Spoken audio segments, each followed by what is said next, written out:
Welcome. My name is Mark DePue. I'm the Director of Oral History here at the Abraham Lincoln Presidential Library Museum.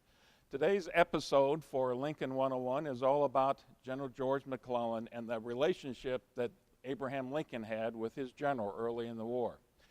We find the first action in the Civil War to be the Battle of Bull Run, the first Battle of Bull Run. And in that case, we have General Irvin McDowell as command of the Union forces at the battle. It does not go well for the Union forces. There's this retreat back to Washington, D.C., actually a rout. It's ugly. And now you find Abraham Lincoln is trying to find the right person to command his army in the field, especially the army that is in Virginia, the army that will become known as the Army of the Potomac. What he finds is a young officer, 36-year-old General George McClellan, who has just had success in Western Virginia. And so he brings McClellan east, talks to him about being commander, and as far as McClellan's concerned, there's no doubt that he's up for this job. McClellan is brilliant. He was identified in the Mexican War as one of the most, the brightest stars, up-and-comer for the military. He had experience being an observer in Europe, learning about the European way of the style of warfare. He actually designed his own saddle. He's arrogant, he's egotistical, he is also a superb organizer and trainer. And he's the kind of person that Lincoln needs to pull this rabble that he's got together and create an army out of it. McClellan sinks his teeth in late July, July 27th, I believe, is when he's given the command. And for the next few months, he's busy reorganizing the Army of the Potomac, restructuring it, pumping in some morale and some discipline into the troops as well. He has great charisma. The troops are drawn to him naturally, and he has this following. But there's a bumpy relationship between himself and Lincoln. Lincoln, characteristically, has to feel out McClellan, goes to his office many times. Doesn't have McClellan come to his office. He oftentimes will just show up by surprise at McClellan's office, sit down, tell stories, look at maps, make suggestions that as far as McClellan is concerned are off the wall, don't really apply to anything.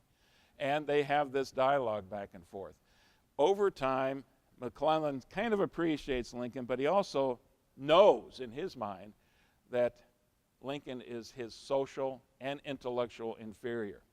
And in one letter, famous letter, he makes this quote.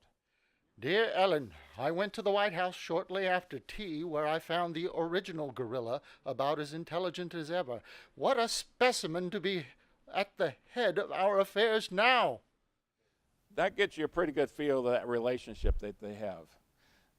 Now, it's shortly after that McClellan has a very famous encounter with Lincoln himself. And this one is a story that we hear from Lincoln's secretary, John Hay.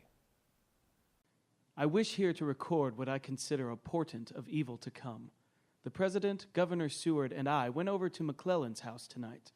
The servant at the door said the general was at the wedding of Colonel Wheaton and General Buell's and would soon return. We went in, and after we had waited about an hour, McClellan came in, and without paying any particular attention to the porter, who told him the President was waiting to see him, went upstairs, passing the door of the room where the President and Secretary of State were seated. They waited about half an hour and sent once more a servant to tell the general they were there, and the answer coolly came that the general had gone to bed. I merely record this unparalleled insolence of epaulets without comment.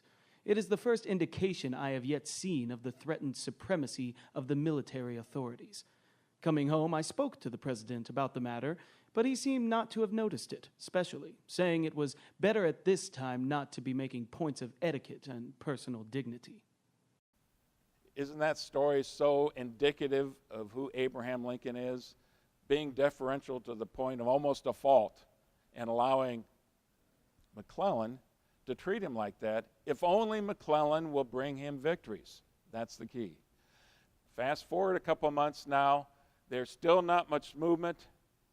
McClellan has superbly trained army now at his hands, but now the politicians and other generals are putting pressure on Lincoln, and especially putting pressure on McClellan to do something with this force.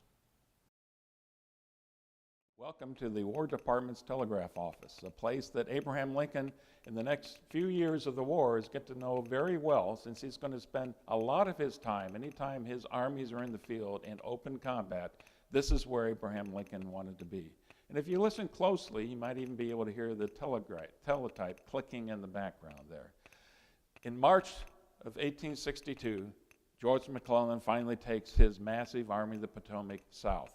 In the vicinity of Yorktown, it's a naval movement, and now is going to be fighting this army north between two major rivers straight towards Richmond, Virginia. That is McClellan's target. Once the army is there, over 100,000 strong, they move forward but are very cautious. And Lincoln now discovers a couple other major flaws in his commander, George McClellan. I should also point out at this very time, Lincoln has decided to become his own general-in-chief as well as the commander-in-chief of all forces. And this is because McClellan couldn't possibly control what was going on in the Western Theater at the same time. And it's this period that we see Abraham Lincoln most active in commanding forces in the field. Forces in Virginia, in Western Virginia, and in the Western Theater itself.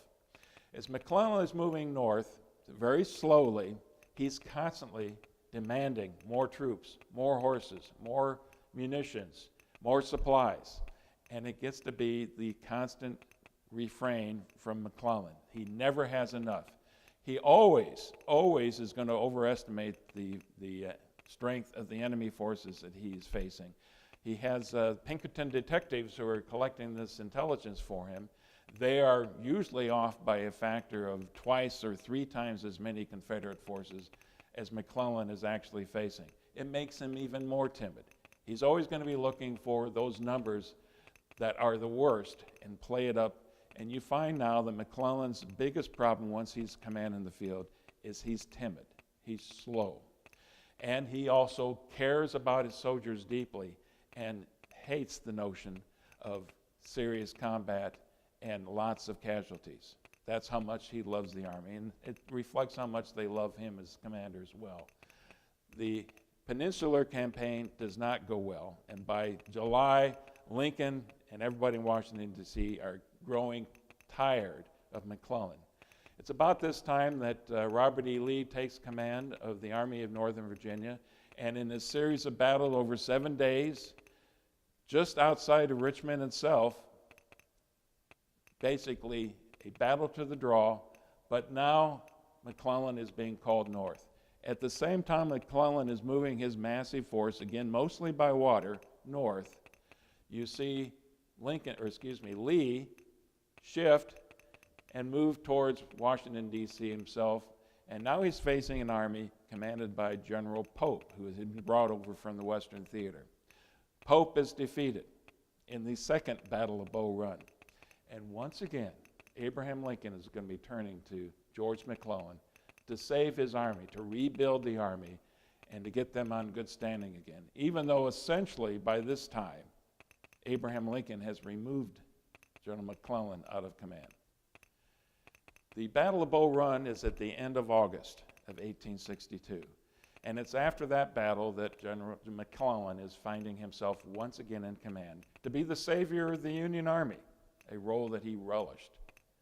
But wily General Lee, at the same time, makes a move to the west and then straight north into Maryland to invade Yankee territory and to take the offensive and to get the initiative once again. Now, this gives Lincoln no choice but to effectively give McClellan command in the field as well, something he was reluctant to do. But now you've got Lee's forces moving aggressively into Maryland. He has no choice but to let McClellan take battlefield command as well, but gives him this advice: destroy the rebel army. Lee's army, and not Richmond, is your true objective point. So now you've got Lee's forces on the move, and you've got McClellan now once again on the move, moving into Maryland. At this point in time, you have one of the most fortunate events of the Civil War happen, when one of McClellan's staff officer finds some cigars, and wrapped around the cigars are the battle plans for Robert E. Lee's movement into Maryland. This is perfect for him. And he finally knows the disposition of the rebel forces. He knows that Jackson is going to be preoccupied at Harper's Ferry for a while the rest of Lee's forces are moving towards Antietam Creek and farther north than that. So McClellan moves as quickly as McClellan can. It's still slower than the rebel forces are moving, but it's fast as far as McClellan is concerned. And they finally have this meeting engagement at Antietam Creek. And it's a draw. As far as McClellan is concerned, it's a great victory. The result of that is that Lee and his forces have seriously been bloodied in the bloodiest battle, bloodiest day, I should say, of the Civil War itself, and Lee is now moving south. October 1st, Abraham Lincoln actually shows up on the battlefield and meets with his commander, who feels very good about what he's now accomplished. Lincoln is prodding McClellan, move after the enemy. Pursuit is the key. Beat them at the river. Don't let them cross the river. Now is the time to strike. McClellan, again, goes with the typical refrain, we need to rest our army. Our troops are fatigued. Our horses are fatigued. And you finally get this wonderful quote. I have just read your dispatch about sore-tongued and fatigued horses. Will you pardon me for asking what the horses of your army have done since the Battle of Antietam that fatigue anything? It's obvious from that quote that Lincoln has finally lost his patience with George McClellan. And after the election, the midterm elections, Lincoln is going to replace McClellan, relieve him of command. In September of that same year, just a few months before, you see where Lincoln is maturing as a strategist as well.